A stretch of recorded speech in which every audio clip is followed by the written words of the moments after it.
Hello again, everyone. I'm O'Neill Williams, and welcome to our program. You know, if you're a bass fisherman, you don't have to quit fishing in the wintertime. Water gets to be in the low 50s, somewhere along in there. Don't go do something else. You can still go bass fishing. How? By using a living rubber jig, like a Buckeye jig. We're going to investigate that today on O'Neill Outside. I think you can learn to catch a few. Plus, a great big green egg recipe to look at, and a true turn tackle tip. It's all today on Rockwell presents O'Neill Outside. Nice. You can see this is a pretty healthy rainbow.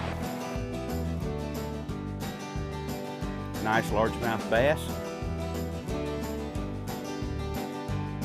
That is a red snapper.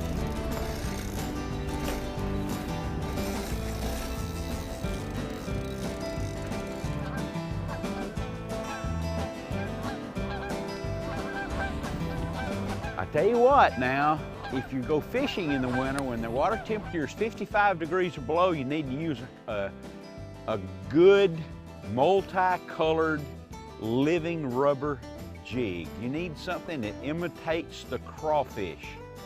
Now, why is that? Well, we'll get further into it, and I have some great examples about the crawfish and the bait.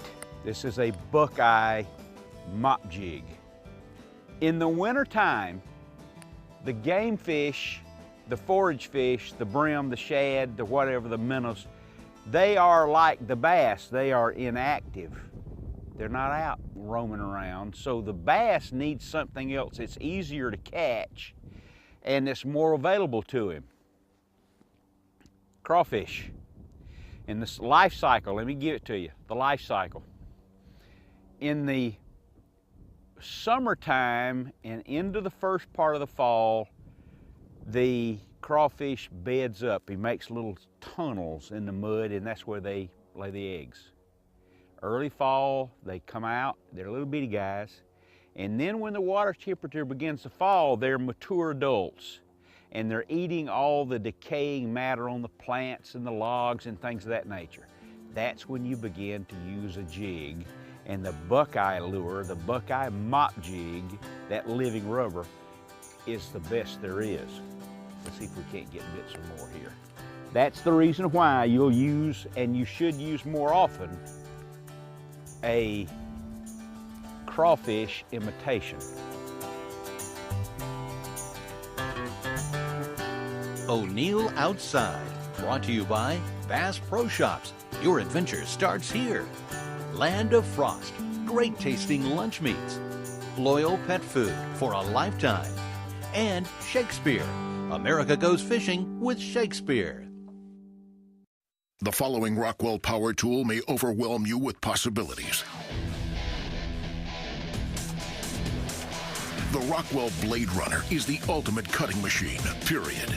It's always set up and always ready to use. It makes cuts like no other saw. Straight cuts, curved cuts, meticulous cuts, any cut you can think of, and cuts you didn't think of. Stop cutting like this. Start cutting with the Rockwell Blade Runner. 2011 Bassmaster Classic Champion, Kevin Manning! When I first started fishing, I was so lucky to fish from a NITRO. It made a big difference for me. I could always count on my boat. Now, I can fish any boat I want. I still choose NITRO. Step up your fishing game in a NITRO Z7. Extreme performance, extreme fishability, extreme value. If you're even thinking about a new boat, you've got to check out a NITRO.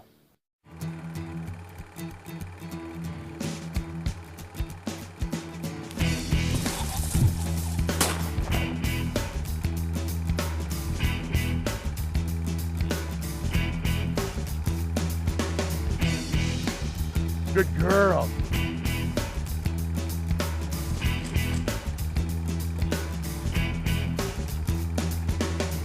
Loyal, for a lifetime of legendary hunting seasons.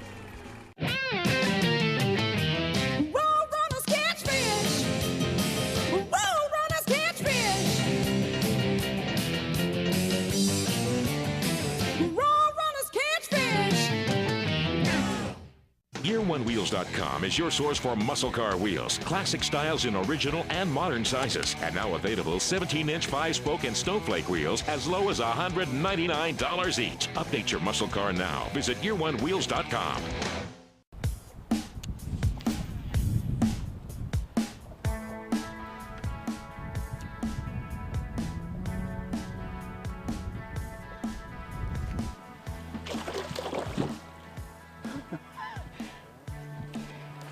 I got to tell you, I've got a lot of things to tell you when I finally show you this fish right here. If I get him up, come here, critter. I'll put you back in a few minutes. Wintertime largemouth. Water's dirty. Temperature's 56 degrees. Air temperature's 37. That's a nice largemouth bass right there, and there are reasons why. And I'm going to go over them and over them and over them as to why you should be using a mop jig. Wintertime largemouth. I'm going to put this guy back so he can live. It's probably a female. Then I have to show you my jig, and I'm going to give you several reasons why you should use a crawfish imitation. Okay, this is going to take a second here. You just stick with me. Crawfish are active when other forage fish are not. Crawfish are mature in the wintertime. When the water temperature is in the low 50s, use a crawfish imitation. Now, why is this so good beyond the fact that they're available for fish to eat? You're matching the hatch, okay? Don't we all love to fish shallow? Ooh, yes we do. We always want to have a target. Well, a crawfish is a shallow water critter. He lives in shallow water. He doesn't live in deep water. So you don't have to fish deep to catch largemouth bass. Now, use light line and a smaller jig. When you really get refined, a mini mop jig on, ready? 10-pound test line, you will get more bites and catch more fish. Now, I'm going to re-rig here. I got to retie, but visit now with Bob Lusk. Bob is a fisheries biologist. He has an even better explanation of why you use crawfish imitation lures in the winter. Well, I tell you, this time of year, O'Neill, crawfish are the most abundant creature out here in the lake. You know, crawfish come out in the fall, they're little babies, and by November, which it's November, it's cold, you know, they're about this big right now. So okay, they're the perfect size bait, especially for bass like that. They turn dark, they're not growing very much, they're not molting. You know, their shells are hard and they're moving really slow, crawling along the bottom, and they're visible and they're not hard to get. So they're perfect bait this time of year. Why doesn't the bass just continue feeding on brim, shad, sunfish, things? Why doesn't he just keep eating those? Well, the bass is hunkered down near the bottom most of the time this time of year. Right there where the crawfish are, where the bait fish, like bluegill for example, they're all hunkered down up in brush or maybe water a little bit shallower away from where the bass are hanging out. Okay. So the bass are hanging out at the same place that the crawfish are, which is near the bottom. And there's a lot more crawfish. The brim are, they're winterizing, I guess is the best way to put it. They're cold-blooded also, so they're not moving much at all. They're real sluggish. For the crawfish, they're at least moving a little bit. He's out. He's kind of out Foraging, not very much, because they're cold-blooded too, but more than the sunfish do. All right, this is a long segment now. Stay right here to listen. Why doesn't this work during the summertime? Because there are no baby crawfish. Where are they? Crawfish burrow up early in the summer. You see the chimneys, and, you know, in lakes that have a hole with the mud stacked. That's right, that's right. Well, the crawfish dig a hole, and they go down and bury up. And they do that for 3 or 4 months in the summer, and then they come out in September, October with babies. So the babies are about that big oftentimes when they come out of that hole, or they're still eggs, but once they hatch, they're tiny, tiny little creatures. And then they grow through September, grow through October, we get into November, now they're substantial, and they're at their biggest numbers that they're gonna be all year long.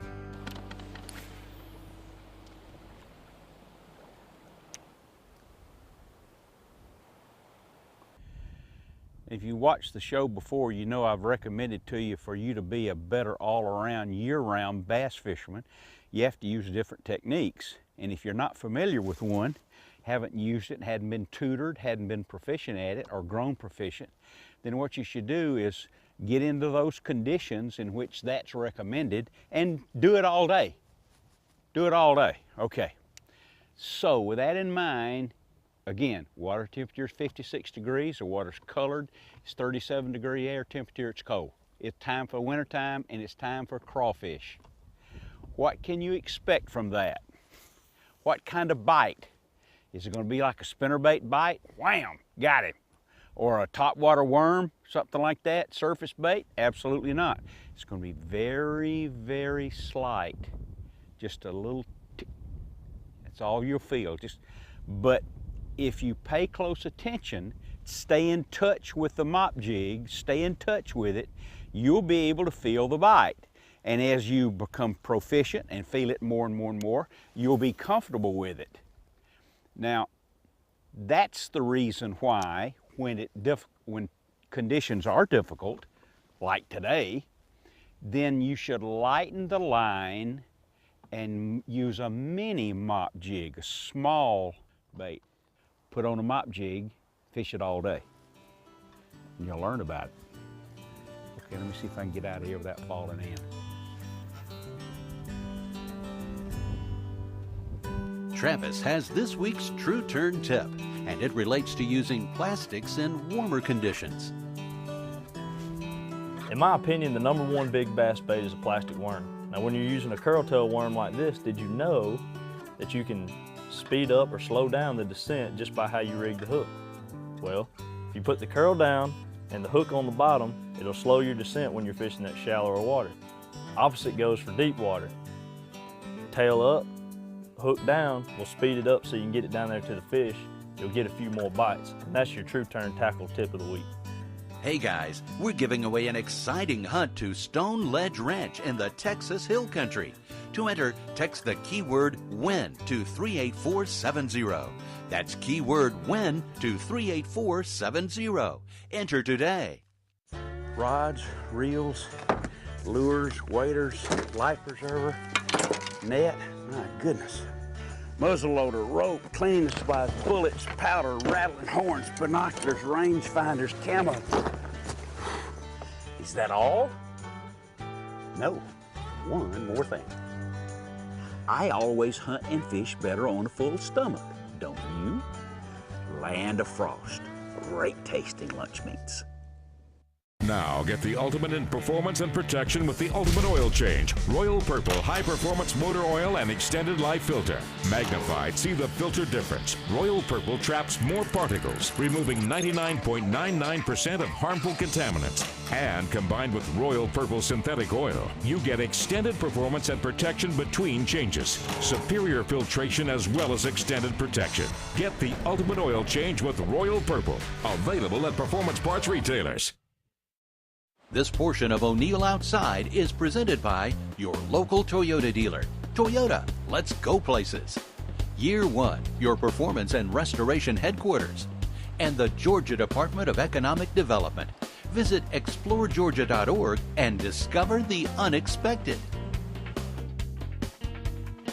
I'll tell you what now. Oh.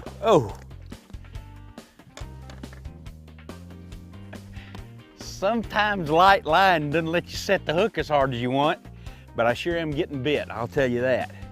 You know, there's my technique for using the mop jig is to throw it up against something, let it fall, and that's where I get bit. I'm not good at swimming that jig, but I know someone who is. You'll recognize him. His name's Davey Height. Now, Davey is using the jig in a different way. And I want to let him tell you what that is, and then under the idea of or subject of competition and so many good fishermen being out there. You ready, Davey? I'm ready. All right, tell me about it. Well, I've been swimming this mop jig a little more so than you, although that's a good one, and you were fishing down a little closer to the bottom. I was on the bottom, that's right. But normally with the water temperature rising, these fish kind of come up in the water column, and you know, for many years we threw spinner baits. Oh yeah. And I still love throwing a spinner bait as much as anyone, but you know, mop jig's a big fish bait, and as professionals, you know, we're always looking for something different for an edge, or you know, just a little nick. You know, and probably mentally as much as anything, it gives you a little edge.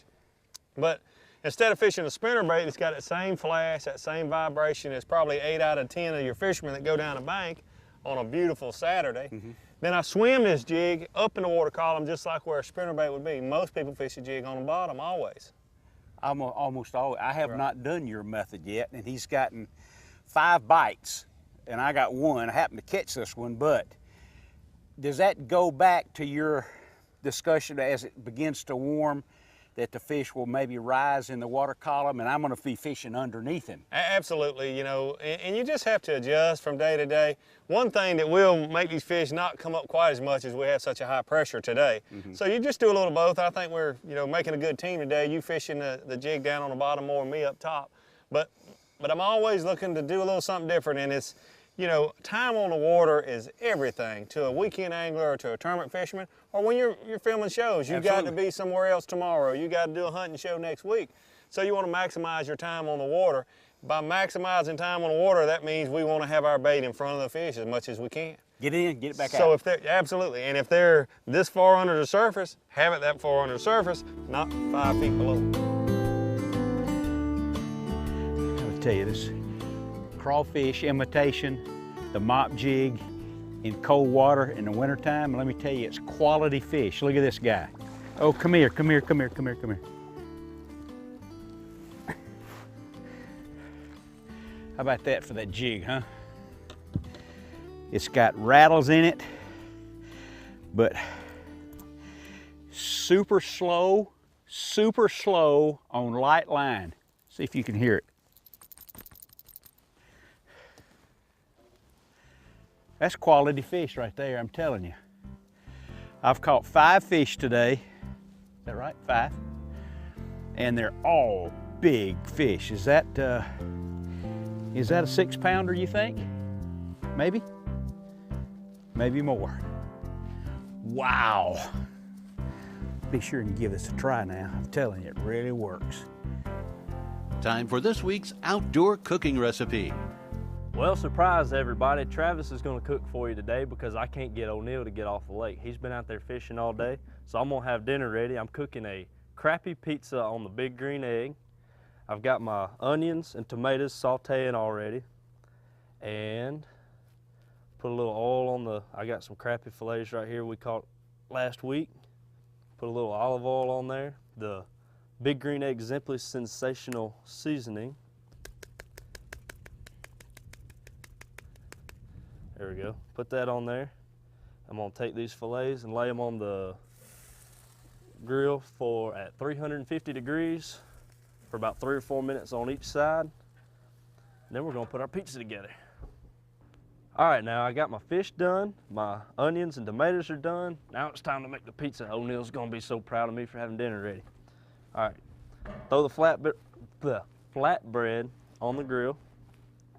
I'm gonna put olive oil. You can never go wrong with olive oil here. Soak those pizzas here like that. Okay.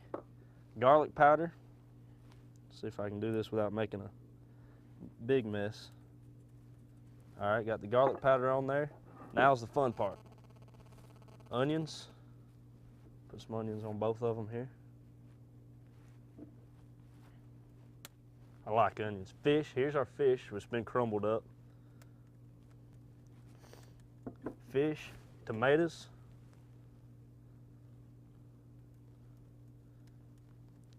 And O'Neill's favorite, cheese. Lots of cheese on there. All right, we're gonna let the flatbread brown a little bit, let the cheese melt. We'll be ready in just a minute. About 10 minutes to let all the cheese melt, and voila, crappy pizza grilled on the big green egg. the ultimate cooking experience. For the recipe, go to o'neilloutside.com or biggreenegg.com. Gail, where's my thermocell? No. Wait just a second. No, you can't have it. And listen to me now. The thermocell lantern will work just as well as this one. It'll keep the bugs away. And I'm going to the turkey blind. Ha-ha. Maybe you'll get one this time. You never hear someone think back lovingly about all those great times their folks used to take them video gaming. Create some lasting memories. Take your kid fishing. Shakespeare makes it easy with fishing gear for the whole family. America goes fishing with Shakespeare. During the fall and winter months, do you use a football jig? You really should. It's a big bass bait. Ever have a big old bass jump and throw your jig? With the new Buckeye 2-part football jig, that's not likely to happen. The jig head matches the hook perfectly, but detaches and slides up the line when you set the hook. You get 2 jig heads in each package and comes in all the fish-catching colors from Buckeye Lures. The new Buckeye 2-part jigs at Bass Pro and other fine retailers. 2011 Bassmaster Classic Champion, Kevin Van. When I first started fishing, I was so lucky to fish from a NITRO. It made a big difference for me. I could always count on my boat. Now, I can fish any boat I want. I still choose NITRO. Step up your fishing game in a NITRO Z7. Extreme performance, extreme fishability, extreme value. If you're even thinking about a new boat, you've got to check out a NITRO. YearOneWheels.com is your source for muscle car wheels, classic styles in original and modern sizes, and now available 17-inch 5-spoke and snowflake wheels as low as $199 each. Update your muscle car now. Visit YearOneWheels.com. O'Neill here, and I've been wearing base layers made of Visa Endurance fabric for years and years. Why? Because it's so comfortable. It dries quickly and it's stain resistant. And odor protection, let me tell you, it's better than sprays and it's better than carbon because it won't wash out and won't fill up. It's odor protection for the life of the garment. Look for the Visa Endurance hang tag on your Vapor Max Browning products at your local sporting goods dealer, Sportsman's Warehouse, and Bass Pro retailers. Road runners catch fish. Road runners catch fish. Road runners catch fish. There's more O'Neill Outside coming up. But first, let's thank our sponsors. NITRO, Performance Bass Boats. Royal Purple, the performance oil that outperforms. XRT Utility Vehicles, built for extreme expectations. GameSaver, preserve the fresh taste of your game. And Cass Creek, you can't get more real than Cass Creek. Time for the Shakespeare guest book this week from John Wendell in Advance, North Carolina. He says, if line is only as strong as its weakest point, why does a bass fisherman use 20-pound test fluorocarbon leader and 30-pound test braided line? John, you are correct. However, that's not the idea. The fluorocarbon leader is for invisibility. The braided 30-pound line is for lengthness, small diameter, and feel. It doesn't stretch, so it has greater feel. Those combination of factors doesn't have anything to do with strength, okay? 20-pound fluorocarbon leader on the whole spool would be much too large. Braided line all the way to the hook then removes the invisibility. Good question, John. So let's send him a Shakespeare Catch More Fish combo. It'll be on the way. One of the things I want to talk to you about, just as a reminder, okay, just a little tip, maybe. And all of these tips I've always learned from somebody else, and let's face it. All right, going into a spot like this, what's going to be my cast? Well, quite obviously, it's going to be right in that bunch of stick-ups right there. I've been with other fishermen before who, when they'll approach something like that, they throw around the outer edges of it. your first cast is not on the outer edge. The first cast is right in the middle. I've seen so many people that are really in a big hurry to get the jig out of there. They swim it through there real fast. Don't do that. You know, that's where the, oh, now see, it just fell over a limb. Now, that's where he might be, or she might be. The big bass might be there in the middle of it. There's no reason, there aren't any bait fish out here swimming around. They're in the middle. And when it's crawfish time, and that's the only thing they've got left to eat, where are the crawfish? Where they're walking up and down the stems of the grass or the stems of the weeds, the stick-ups, the brush, and they're there and they're eating the decaying matter around it. So the bass just sits there, crawls up the limb, he's got him. Remember, you're imitating a crawfish. That's your cast. Now see here, I've left it sitting there all this time. It's just sitting there. And with that living rubber, believe me, that jig is just undulating like that, and he can be picked up just like right now. Got him.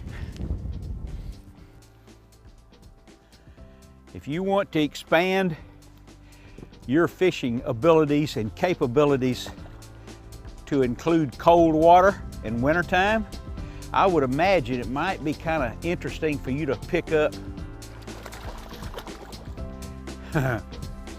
and become proficient at using a mop jig. That's the reason why you'll use, and you should use more often, a crawfish imitation.